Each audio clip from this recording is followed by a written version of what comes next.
Welcome into another episode of This is Whirlie Nation. I'm your host, Chase Williams, here with the head coach of the Grimsley Whirlies basketball team, Coach Corbett. It's time for the Sweet 16. The Whirlies on to the Final 16 playing tomorrow night, Tuesday night at the second-ranked Lake Norman team on the west side of things in the 4A bracket. Coach, we'll start off as we always do. How are you doing tonight? Feeling great. A lot of teams aren't playing, but we are. So we're very fortunate, and that's a reason for us to be happy right now. Absolutely. It's your fourth time in the last 5 years into the Sweet 16 for the Whirlies. I mean, that's just an impressive accomplishment in itself, right? Yeah, it is. That's one of the things that we wanted to do when we came back. We wanted to make sure that we built a culture that was built on winning. And part of winning is how deep you can go in the playoffs. So we've been blessed that we've been able to get to the Sweet 16 4 out of the last 5 years. But, for us, the goal is now getting beyond that. We've had some really, really tough third round games. You're talking about North Mecklenburg a few years back, and then having to play Chambers 2 years ago, and last year Charlotte Catholic. So we haven't played any slouches, and there are no slouches when you get to this level. So tomorrow will be no different, because Lake Norman is an extremely talented and disciplined basketball team. So we'll definitely have our hands full tomorrow as well.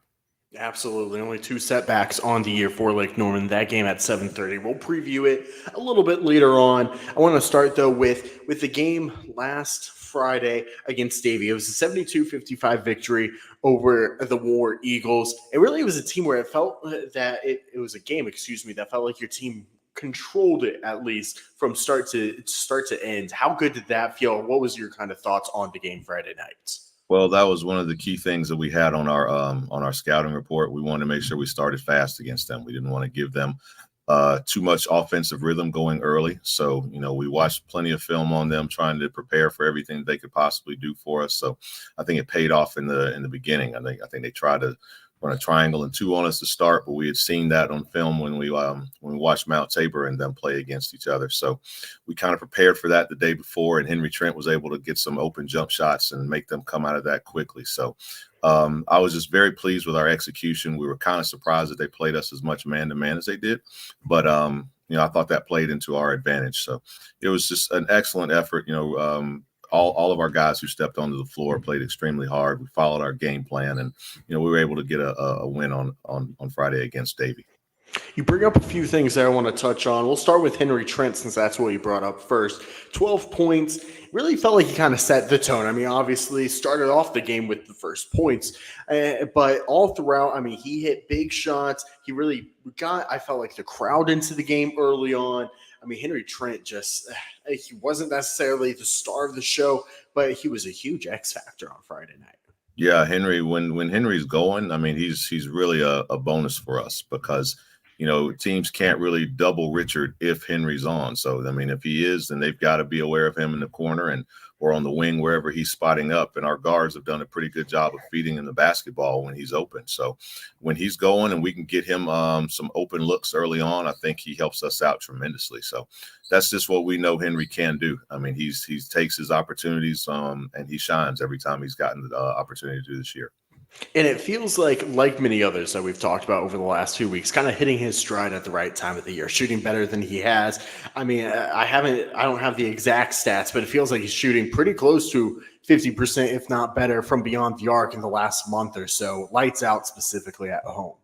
Absolutely. I mean, I know he's shooting like 38% for the year, but definitely in the last maybe 5 or 6 games, he's shooting 50% from the three. So when you have him on the wing, and then you've got Faison as well, with the ability for him to shoot the ball like he does, you've got 2 knockdown shooters. So it's hard for people to collapse on Richard if both of those guys are going. You bring on Faison Brandon. We'll talk to him later on and talk about him a little bit later on. But I also want to mention Richard Goods. He had another fantastic game, 28 points, 10 rebounds, 5 blocks. You bring up you were surprised how much man they played. It really felt like, because of that, Richard dominated on the post. Is that true? I thought so. I mean, when we looked at them on film, I thought that Richard could play their post guy straight up, and he was a good player. I mean, Powers has a lot of skill out on the wing and on the low block, but I thought that Richard, if he came to play, then Richard could could try to dominate that matchup. So I thought he did a great job. I thought our guards did a good job of penetrating and getting him open looks. So Richard just did a phenomenal job for us, and we were pleased with everything he was able to do as far as breaking down or getting to the basket when he needed to and finishing strong. I think he had 7 or 8 dunks, finished 10 of 11 shooting from the floor. So when you can get Richard in those types of situations where he can just finish at the rim, he's pretty unstoppable.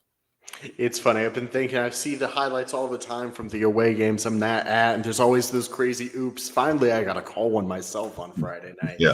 It's so funny because some of Davies fans, when I was watching film, and when Richard caught a couple alley-oops, I saw a couple of their kids raising the roof afterwards. So I guess he turns the other team into believers as well. Oh, absolutely. You bring up kind of the way he handled the matchup with Jackson Powers. You bring up, again, a fantastic player for the War Eagles.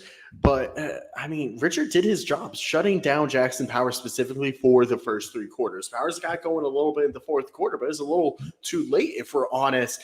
The defensive execution – there were a few runs Davey had throughout the second quarter and third quarter, but nonetheless, really, it felt pretty flawless on my end, at least Friday night. Is that how you saw it and how the coaching staff felt about it? I think we felt pretty good about our defensive performance. We had both Powers and number 24, the shooter, at the top of our scouting report, but we also had number 2 as well. 2, I thought, was one of the keys to make them go. Their point guard. We watched on film. He didn't come out a whole lot. He's very steady in his play. So, we wanted to try to key in on him as well. I thought he had a pretty good game I think he had 12 points or somewhere like that. But we wanted to try to make sure that we ran number 24 off the 3-point line and make sure that Richard was able to get to number 30 and play him straight up. So I thought our defensive game plan worked. But now we got to go on to something bigger. So we'll see if we can do the same thing against Lake Norman. And you bring up 24, Bryson Mickey, who is just a dead-eye shooter. He hit one from way downtown early on, but then also number 2, Coleman Lawhan, who had 3 fouls in, I think, the first 6 minutes and took him out for the rest of the first half, which really helped kind of control things as well. One less guy to worry about. The other thing I noticed is it felt like, especially with Powers and Davey in general, they were trying to work the matchups of, okay, who's out there for Grimsley? Where can we attack? Who should we put into the game? So especially in the third quarter, when you took Richard out there for, I think, the last 90 seconds or so, they had just taken Powers out and they put him right back in. Where on your hand, it felt like you were really comfortable with whatever matchup you had to work with, both offensively and defensively. There's a lot of kind of Swiss Army knives I talk about on the team. Faison Brandon, again, who we'll talk about a little bit early on. Richard can do a lot of different things. You see, and Nick Keith can guard a lot of different players with his speed and his athleticness, as well as go against a lot of different things. How helpful is it that it doesn't really matter who's out there on the other side? You can just trust whatever 5 you want to put out there. Yeah, our versatility on defense is key. That's why a lot of times we'll switch things, or we'll switch on defense, because we know we've got guys who can guard maybe 3 or 4 different positions. Unless we tell them in the scouting report not to switch, then we're comfortable with any of our guys doing so. So I felt pretty comfortable with how our guys were playing defensively. I thought we played with a lot of energy. The Richard, or when Richard came out, maybe the last minute or 2 of the third quarter and first minute of the fourth quarter, they actually made a little bit of run on us. So they cut it from like 15 down to 8 or 9. And then we went ahead and put, I think it was Richard and Faison, we put them back into the game. And then we sort of built that cushion that we needed to from there. But yeah, we've got guys who are very versatile on the defensive end of the floor. And one thing I just mentioned a moment ago on Davies' side of things was Lawhan had 3 fouls early on. It took him out for the rest of the first half, the whole second quarter, and definitely affected things for the War Eagles side of things. When you look at that on Grimsley's side of things, 10 total fouls Friday night, something that I circled right away. There's been really a lack of foul trouble throughout the whole year for most of the squad. And you can see where it's come up and brought up issues. For example, in the rare chance where Richard fouled out against Southwest, they really kind of controlled those last few minutes to pull away. But for the most part, this team, like Friday night, has had 10 team fouls for 32 minutes of play or something similar to that. That's got to help the execution a lot as well, right? It absolutely has. We talk to our kids all the time about staying disciplined without fouling, so we'll sit down and guard, we'll run some drills, 1-on-1, 2-on-2, 3 on, work our way up to 4-on-4 and 5-on-5. But we try to stress and practice playing defense without fouling, moving your feet, beating guys to the spots. So, that's one of the reasons why we have not been in foul trouble a whole lot. But, again, it's just something that we work on in practice every day. And then I want to talk a little bit about that Swiss Army knife, quote unquote, and Faison Brandon, who we'll get to chat with a little bit later on. 9 points, 8 rebounds, as well as 3 steals and 3 assists on Friday night, averaging 11 and 7 on the year. He's really been a little bit of a plug and play guy that can do different things. Hit a big 3 on Friday night at a point where Davey was having a little bit of a run to kind of silence their crowd, which traveled extremely well. I mean, it was one of the best atmospheres we've had all year inside Bob Sawyer Gymnasium. But throughout the year, I mean, he's done whatever you've really needed of him. And that's been crucial to the success, especially as the team got more and more comfortable, right?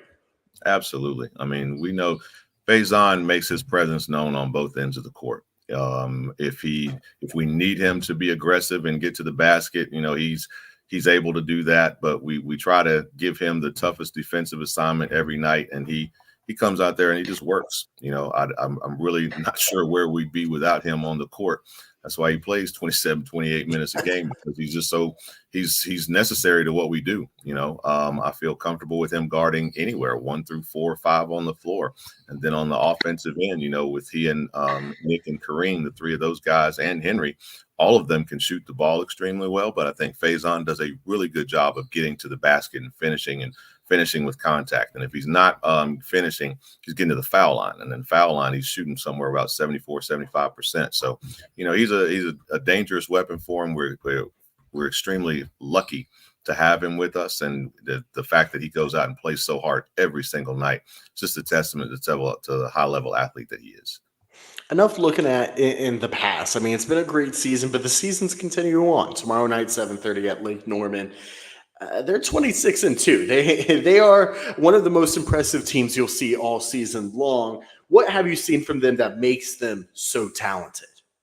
Oh man, they do a lot of things really, really well. I think on offense they have great spacing. They play together. They use the ball screens very well. They have a big kid inside who's about 6'9", who he can step out and shoot the 3, or he can get to the basket and post up strong. So, they've got a couple wing players who are pretty great as well. With I think Lynch is one of them, and McKinnon is the other. So those guys play hard. One of the things that's been beneficial to us is the fact that we played them in November. So we were at the Phenom Hoops Jamboree, and we matched up against them. I don't think neither team had all of their guys because of football at that time, but I thought we played pretty competitively with them. So we'll see what happens tomorrow. But they're just a really good team. They've got 2 good guards in the backcourt, very physical and aggressive, can shoot the basketball well, break down the defense well. So, we know we've got to play our best game of the year to try to win down there at Lake Norman tomorrow. But I think our kids are up to the task. If everybody comes locked in and focused, I think we've got a really good shot. And you bring up just a very talented team. It feels like very little holes. With that being said, though, where is the best plan of attack? What have you seen throughout, whether it's whether it's the earlier scrimmage in the Jamboree or looking at film, that you feel like maybe the advantage looks towards the Whirlies a little bit?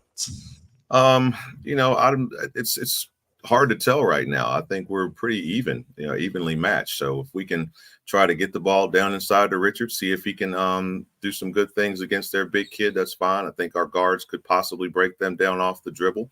So, we've just got to make sure that we stick to our game plan. We've got to make sure that we focus on rebounding, limiting them to 1 shot, make sure they don't have any uncontested shots as well. So if we can hold our own early, get off to a good start, and rebound the basketball, get out and run in transition, I think we'll be okay. Well, Coach, as always, I appreciate you sitting down, taking some time with us. Thank you. I appreciate you, Chase. Of course, we'll now bring on in Faison Brandon. Again, Faison Brandon, sophomore forward for the Grimsley Whirlies. Whirlies headed down to Lake Norman tomorrow night at 7:30 to face off against the number 2 seed in the 4A West side of things. Faison, how are you doing tonight? Yeah, so I'm doing pretty good. Awesome. That's what we like to hear. I brought it up multiple times with Coach already. I've called you throughout the year on the broadcast, kind of a Swiss Army knife. You really plug and play, do whatever you need to do, whether it's defensively, with Coach mentioning a little bit about how he gives you a lot of times the toughest defensive assignment, or whether it's driving to the basket offensively, taking the shot when you're open from beyond the arc, drawing the double team, dishing out. How would you describe yourself as a basketball player? Because you really can do it all. I'm pretty much saying doing whatever the team needs me to do. Just playing. I'll say playing tough on both sides of the ball, hustling, and just pretty much playing the role, just letting the game come to me, and just playing hard on both sides of the ball. Does letting the game come to you come naturally? And this, I mean, maybe this is just something of being a great athlete like you are on both the football field and the basketball court. Because I feel like, especially when you get to this time of year in the playoffs, it's so easy to overthink things. And it looked like, and I say this as a compliment, there wasn't a thought in the head at all Friday night. You're just out there playing basketball, doing what you do best. Yes, sir. Yeah.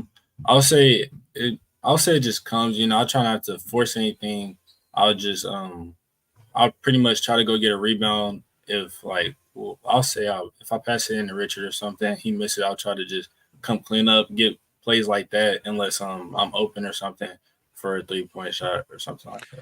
Yeah, on the year you average 7 rebounds. You have 5 straight games with 5+ boards. That's something I circled as well, especially when it comes down to the fact that you're typically guarding the best player on the other team, who's typically a wing player. I mean, it's not like you're down on the post night in and night out, especially with Richard being there to swallow anything up in the paint. Yet you get the second most boards on this team, have 2 double-doubles on the year. You have a hunger for rebounding that's really impressive to cover the court space you have to. What goes into that? Because that is something that truthfully doesn't matter how much talent you have. You're a talented athlete, but it's all about the grind and the mental process. Yeah, I'll say pretty much I'll say pride and hustle. Trying not to let anybody else. Let them get second chances on offense and just getting a rebound so we can push it down the court and try to score. And talking a little bit about pushing it, you seem to be the type of guy that you grab a board, you put it on the ground. You're not looking for the outlet pass. You're going to bring it up. I mean, of course, if there's a play to be made and you need to push it and pass it up directly. But how nice is it to have that comfortability, A, from the coaching staff, B, from your teammates, and C, inside yourself, to be like, all right, let's automatically turn this rebound and make it a 4-point swing from their missed shot to our fast break, with guys like Nick Keith, who in a flash of the instant is up on the block on the other side, ready for the pass or whatever it is, and pushing that pace night in and night out for Grimsley. I would say pretty much when I just get it, just go, try to push it, try to get it, because I think we can usually run better than most teams. So if I get it and go, then somebody will probably be open on the other side, or I can just take it all the way myself. And now I brought up a little bit, you're also obviously one of the best athletes I think most people have ever seen. I mean, you're a joy to watch on the basketball court, you're a joy on the football field. How long did the transition take to really get in basketball shape, and what did it take? I mean, obviously you were in fantastic shape just coming off a long football season, but because of that, you weren't on the basketball court prepping for the season. The others were. You were just kind of thrown into it at the beginning of the season. What adjustments did it take, and how long did it feel for you to really get comfortable back in on the court? I'll say a couple of games, but I'll say going hard in practice so I could get back used to, the basketball shape and all that, getting more shots up, trying to be very serious so I could get back in the groove of basketball. It's funny you say a couple of games, because you came out in your first game and dropped the double-double against Smith. But that's what the athletes do. And as a super talented athlete, was it football? Was it basketball? Was it another sport? What came first? What was the first sport that you were you in? I'll say football. I started playing football when I was 5 years old. So that's when I guess I found a love for football, playing it ever since then. When did the basketball thing start up for you? I started at the Y at about, I'll say, I was like 10. I started playing it kind of later. I didn't play it too early. So. Do you see some benefits on the football field from things you learn in basketball and on the basketball court that you learn on football? And if so, what are those? Yeah, I would say one big thing I already said earlier is probably like going hard in everything Mhm. and giving everything you got just around with the whole game. You're going down to Lake Norman on Tuesday night, which is, again, a team that's very different from what you've played. I mean, the Charlotte teams are a little bit of a different beast, 26-2 on the season. What's kind of your mindset going into the game? Is it any different than anything else, or is it just, hey, let's go eat, let's go do our thing, make Grimsley proud, and go get that dub? I would say pretty much try not to change anything, but just go down there, play hard like we usually do, give everything we got and execute. So that's pretty much it, just giving everything we got down there and play our game. Where have you felt that you've improved the most over this past year? I mean, obviously, with a body like yours, you can dominate and drive downhill, but you've also shot the three ball extremely well, shooting at about 50% for the year. So it's that soft touch from the outside as well. Is that something you've really been working on as of late, or have you always been a great shooter? I would say I've definitely gotten way better at shooting this year. Being more comfortable out there. I would say I've been way more comfortable shooting the ball this year. Are there shooting competitions that are going on before, after practice with guys like Osman and with Henry Trent and all types of different great shooters that are on this team? Yeah, we well, it's like a little competition I'll do with some of my team like shoot around. We'll see who can make the first to 10, and we'll also do another drill where we see how much we can get. How much time do we have? 55 seconds. 55 seconds. See what I mean? Do you typically win these drills? Is it someone else? Who would you say is the best shooter on the team? I'll say Henry is, but I'll win some of the drills sometimes. But I'll say Henry is definitely the best.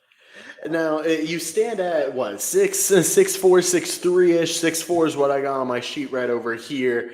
But I've heard that you were dunking all the way back in middle school basketball as well. Well, yes, sir. I started dunking around the 8th grade. That's crazy. I mean, I gotta imagine there's some pretty amazed faces as you're just throwing it down in a middle school basketball game. That is truly impressive. Talk to me a little bit. What's your favorite part of basketball? Because again, you're one of those guys that always got a smile on your face on the court, and it seems like you enjoy the defense just as much as the offense. Yeah, I would definitely say something that's like best part of basketball to me is probably dunking. That's something that really fun to me in basketball. Yeah. I love that answer because at the same time, it shows how much of a sport player you are, a team player. Because as much as you do get your fair share of dunks. Don't get me wrong, including a great one Friday night. But it's not necessarily been the highlight of the season the way I would say the shooting has. The shooting's been just absolutely phenomenal. I want to go back to last week real quick. You start off the playoffs against your rivals in Page. For a fifth time, which is, again, just incredible as we've talked about. But how fun is it to go ahead and get to play the team that you have the biggest rivalry against in the first round at home to really start the playoffs off on the right foot? I think it was definitely a big game to start the playoffs with. It was very exciting, very tense game. Being able to beat them another time was very big. And yeah, I would say it was a very tough game to start with, but we overcame that.